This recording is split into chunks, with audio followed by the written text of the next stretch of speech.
The Witcher 3 centers around two characters, Geralt and Ciri. The game is efficacious in its attempt to convey the bond the two characters share. However, the game does not give much insight into their history and how they are bound together by destiny. The exception to this is the scene with the Necromancer, Ciri and Tilly. However, the information provided is short and does not give enough information for you to obtain a valid picture of their story together. The game doesn't have time to explain what actually happened, but I do. Without further ado, this is how Geralt and Ciri are bound together by destiny. Geralt was invited to Princess Pavetta's 15th birthday banquet by her mother, Clanthe, the Queen of Cintra. On the date of a noble lady's 15th birthday, contenders will arrive to acquire her hand in marriage. Clanthe's late husband, King Ragnar, died a while ago, and under Cintran values, a woman is not suited to sit on the throne. Clanthe asked Geralt to come and pose as a knight called Ravik of Forhorn, so they didn't arouse any suspicion as to his actual identity. Ravik of Forhorn? How'd you manage to dig that up? Here in Toussaint, we treat heraldry very seriously. One visit to the ducal archives. That is all I needed to acquire the necessary information. Ravik of Forhorn was the name under which you attended a feast honoring Princess Pavetta, daughter of Queen Calanthe of Cintra, on the occasion of her 15th birthday. That's actually right. People from all the kingdoms came to get Pavetta's hand in marriage. However, Clanthe was only interested in Pavetta marrying someone from Skellige, as an alliance with the islands would prove beneficial as it would reduce the attack from the barbaric Skelligans. Clanthe had invited Geralt to fend off other suitors who were attempting to take Pavetta's hand in marriage. After much reluctance, Geralt agreed and stayed at the banquet. The suitor Clanthe was most interested in Pavetta marrying was the famous Witcher 3 character, Cracon Great. The banquet was going well, and finally the young Pavetta was introduced, during of which Clanthe told Geralt that she was afraid destiny would stand in the way of the marriage. She didn't explain what she meant by this, but it was because of someone's destiny that Geralt was there. After much mingling, storytelling, and inappropriate behavior, a man unknown to everyone marched into the banquet hall. The figure was in full iron armor from head to toe, spikes bristling and decorating the corner of his chestplate. The strange guest wore a thick helmet to obscure his face, so much so, one had no idea what the armored man looked like. The man approached the Queen and asked for a public audience. The Queen demanded he remove his helmet, but the man, who had introduced himself as Urcheon, said that knightly vows prohibited him from removing the helmet.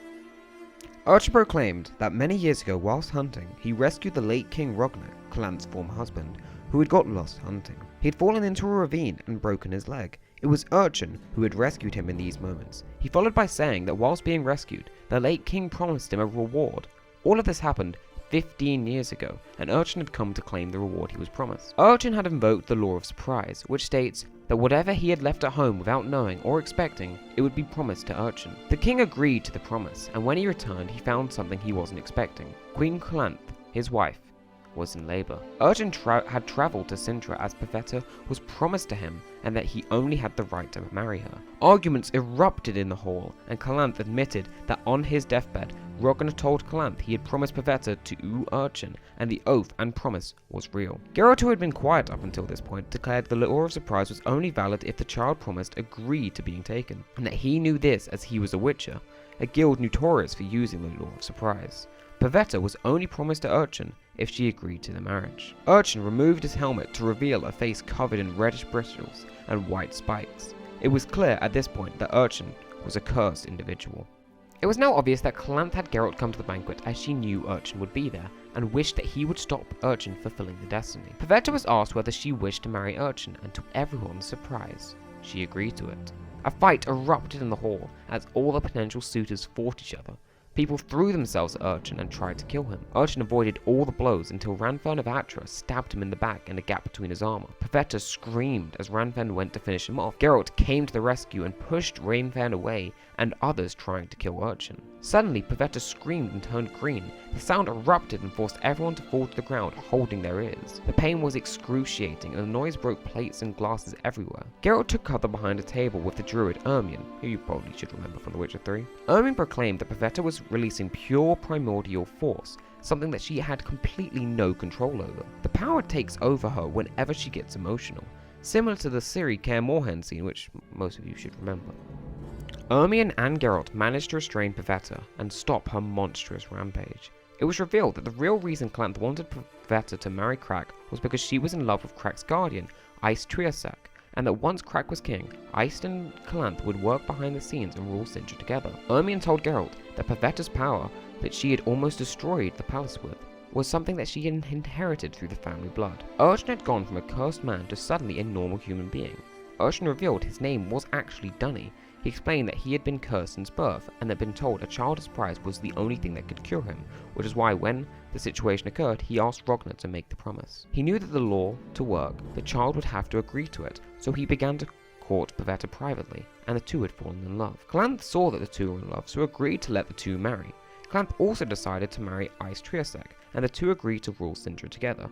Calanthe invited Urcheon to stay in Cintra and teach Pavetta to control her abilities. Calanthe thanked Geralt in his part in the situation, and that he was destined to stop Ranfarrod's Wtcher's dagger, which so nearly killed Dunny.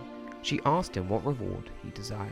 Geralt asked for a green jewel that Calanthe was wearing, as a memento which would always remind him of Calanthe's beautiful green eyes. She laughed and handed him the jewel. Dunny then asked Geralt what he could give him in return to thank him for saving his life. Dunny exclaimed that he now respected the witch's profession and how important it was. He demanded Geralt tell him what he wanted. The next piece of dialogue is iconic, and I feel it is only right I read it out word for word.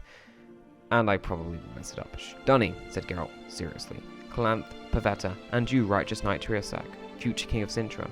In order to become a Witcher, you have to be in the shadow of destiny, and very few are born like that. That's why there are so few of us. We're growing old, dying, without anyone to pass our knowledge and gifts to. We lack successors, and this world is full of evil which waits for the day of none of us are left. Geralt, Calanthe whispered. Yes, you're not wrong, Queen. Dunny, you will give me that which you already have but do not know. I'll return to Cintra in 6 years to see if destiny has been kind to me. Now, if you don't fully understand what I just explained, I'll put things in lame terms. Geralt has figured out that Pavetta was pregnant. Geralt had invoked the law of surprise, and that unborn child that Pavetta was pregnant with was now promised to Geralt. See our salute background? Do you get it now? Do you understand it now? I accepted a job once. Did it.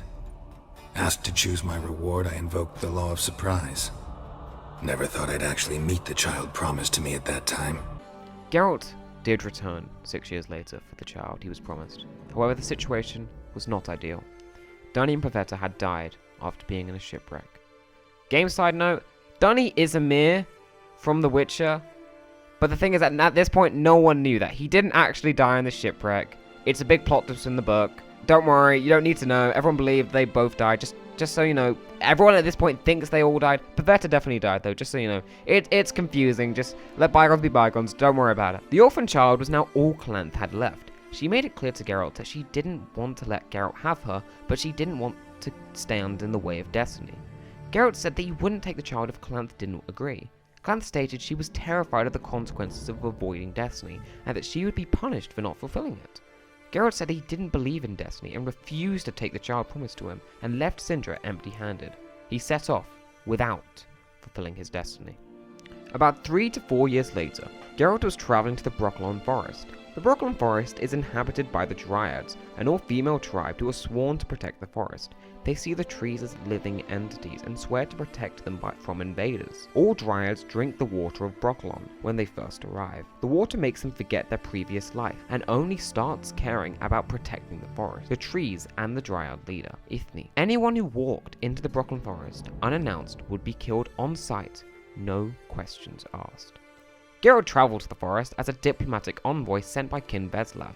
Geralt was sent as he had already been to Brokilon and they thought he would be able to get in there. Geralt found a wounded man lying in the forest and recognized him at once. His name was Frexnet, and he had once lifted a curse from him. Geralt heard incoming Dryad, so spoke in the little elder speech he knew and told them why he was there.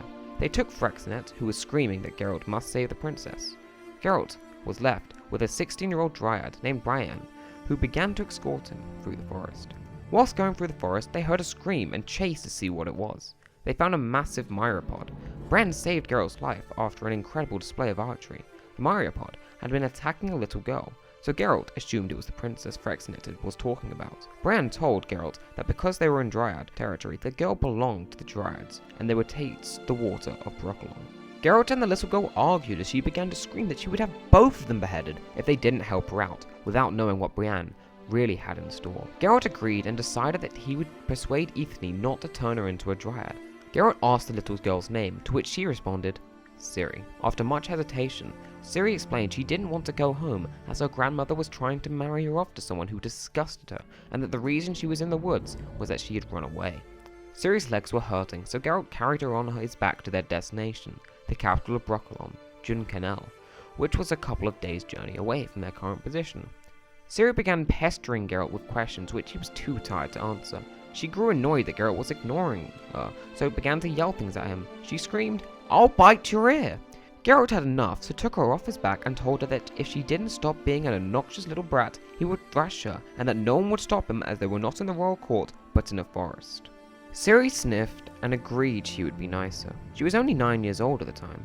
Geralt gave Ciri an apple to eat, and she was very thankful for it. She also thanked Brienne for saving her from the myriapod.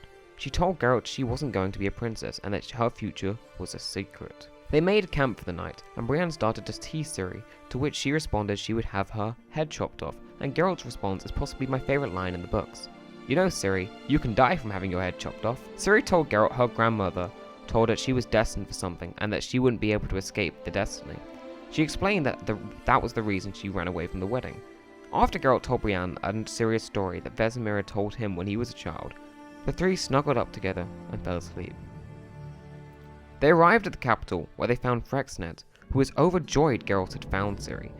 Frexnet was needed by the Dryads to impregnate a Dryad in order to keep the population up. Frexnet then told Ciri Geralt was a Witcher who had broken a curse from him once. This dazzled Ciri, and she was suddenly much more interested in Geralt. Brienne then took Ciri away, and Ciri realized she was going to be turned into a Dryad. She started to cry and begged Geralt to save her. Geralt did nothing. Geralt began his diplomatic talks with Ethne, but it was no use, as she was not interested in what King Veslov had to say. She respected Geralt, however, and said that they would finish the talk in front of Ethne's tree, which was a symbol the Dryad swore to protect. Geralt came to the tree and found Ethne brushing Ciri's hair. Geralt began to try to convince Ethne to let Ciri go. She explained, however, that it is a child's destiny once they enter the forest to become a Dryad, and continued by saying that Ciri was a child of the Elder Blood. She then explained to Geralt that Ciri had told her that Geralt was her fate. She told Geralt that Ciri didn't want to be a Dryad. She wanted to go with him, and asked what he thought about this.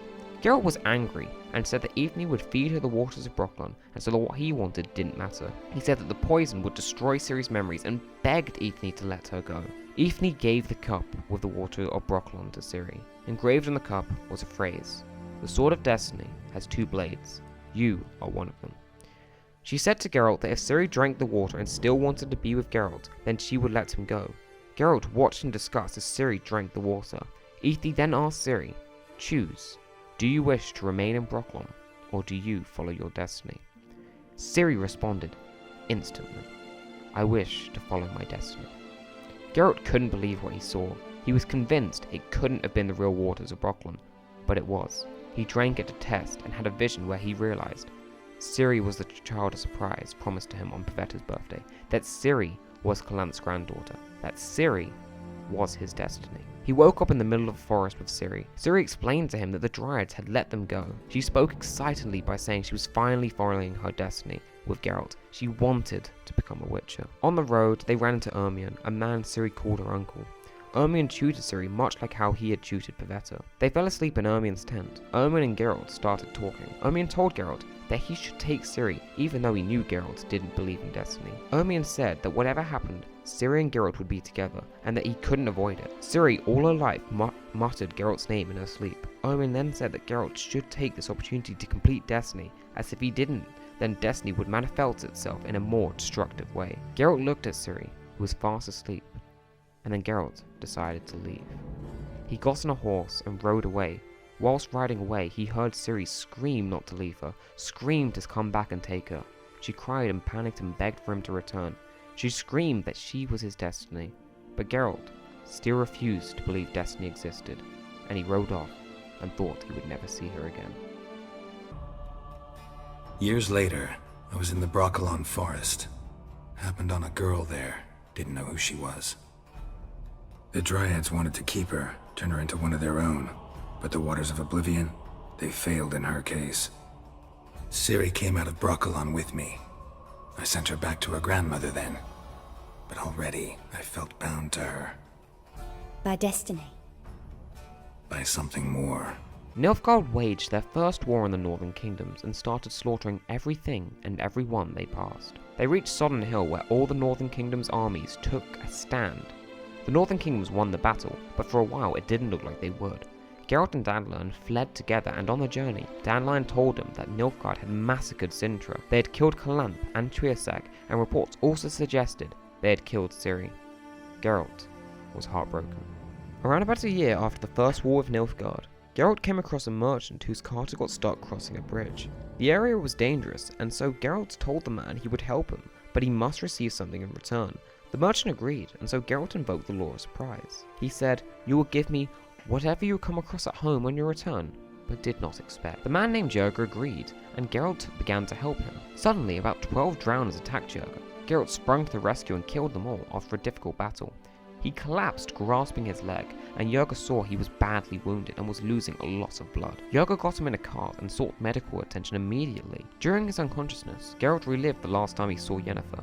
Geralt also remembered when he went to Cintra to collect the child, but left empty-handedly. Geralt awoke with a sorceress named Vicenna attending to his wounds. She had fully healed him. The two had a conversation, and Geralt realized the woman was his mother. Vicenna put Geralt back to sleep, and that was the first and last time Geralt ever met his mother. Yerga found Geralt and told him that he was indebted to him and that Geralt had saved his life when the drowners attacked. He asked Geralt to return home with him so that he could give his reward. Yerga told Geralt there would be nothing there he wouldn't expect, so told Geralt he would take one of his 2 sons, and he would be honored if they became witches like him. They arrived at Yerga's home and were greeted by Yerga's wife, who was overjoyed to see him in one piece. He told her that Geralt had saved him. He asked to see his 2 boys, but Yerga's wife said that 3 of them were playing in the field and they would be back any moment. He asked what she meant when she said the 3 of them, and she told him that she had taken an estray child from the war. Yerga realized that this was something he wasn't expecting. Geralt had his back to them whilst he was cleaning the horses. The 2 boys returned, and Yerga greeted them. Behind the 2 boys was a very slim, mousy-haired girl, slowly walking forward. Yerga suddenly heard the girl scream, "Geralt." She sprinted towards the white-haired Witcher. Geralt spun around and saw her and sprinted towards her. Geralt screamed Ciri, and the 2 met each other in a warm embrace. Geralt told her that he would never leave her again. Ciri screeched in happiness, saying that she knew Geralt would find her. She then asked Geralt a very important question. "Geralt, am I your destiny?" To which Geralt responded, "You're more than that, Ciri. Much, much more." By destiny. By something more.